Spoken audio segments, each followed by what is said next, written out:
Non loin du Talatsao, le grand marché de la ville, se trouvent quelques échoppes proposant des produits bien particuliers. Mâchoires de cerf, pattes d'ours, plantes et racines en tout genre. Huile et décoctions côtoient talismans et autres objets censés protéger ou soigner. Ce grand-père à la mine joviale et énigmatique vend de bien curieuses ceintures permettant de retrouver puissance et fertilité. Le Viagra n'a pas encore franchi le Mekong.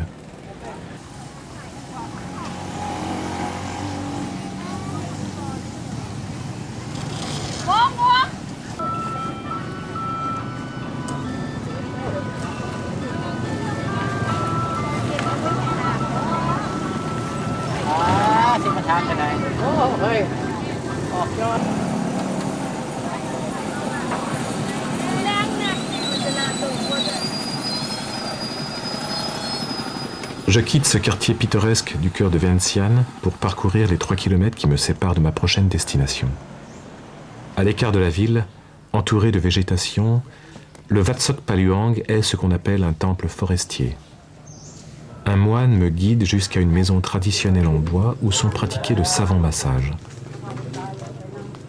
Mais pour se mettre en condition, rien de mieux qu'un sauna aux herbes.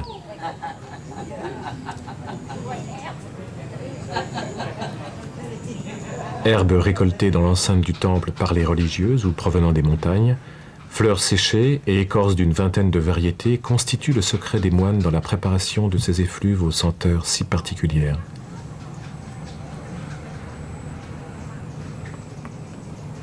Les herbes sont changées environ 6 fois par jour, en fonction de la fréquentation du sauna. Si l'on en croit ses adeptes, quelques heures de sauna peuvent soigner tous les maux.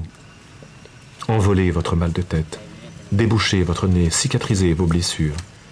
Dans ce pays, un sauna vaut mieux que n'importe quel hôpital démuni de médicaments. Ce baril posé à même la braise fabrique la vapeur odorante, transmise au niveau supérieur à une minuscule pièce d'1 mètre sur 2 dans laquelle on transpire à grosses gouttes.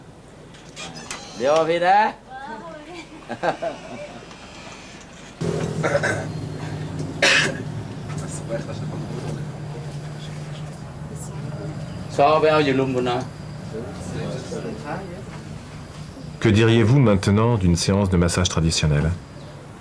Ne croyez pas avoir affaire à des manipulations tout en douceur. Ici, tout est affaire de pression, de points névralgiques. En Asie, le mental n'est pas dissocié du physique dans la médecine traditionnelle. Si c'est bon pour le corps, c'est bon pour l'esprit, et inversement. Si le corps est noué, il empêche la bonne circulation des énergies et le psychisme en sera perturbé. De même, le stress, notion taboue au Laos, où toute action doit contenir du plaisir, conduira inévitablement à des blocages d'ordre physique. Ces massages ont pour but de libérer les énergies vitales, selon certains méridiens qui traversent le corps, et ainsi vous permettre de retrouver la plénitude de vos moyens physiques et mentaux. Ces manipulations, qui s'apparentent à ce que pourrait pratiquer chez nous un ostéopathe ou un chiropracteur, semblent un peu barbares à première vue, mais l'expérience vaut d'être tentée. Vous ressortez sur un petit nuage.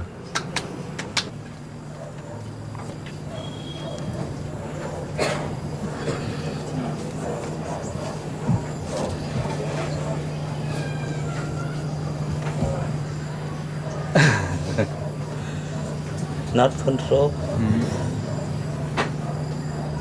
Oh.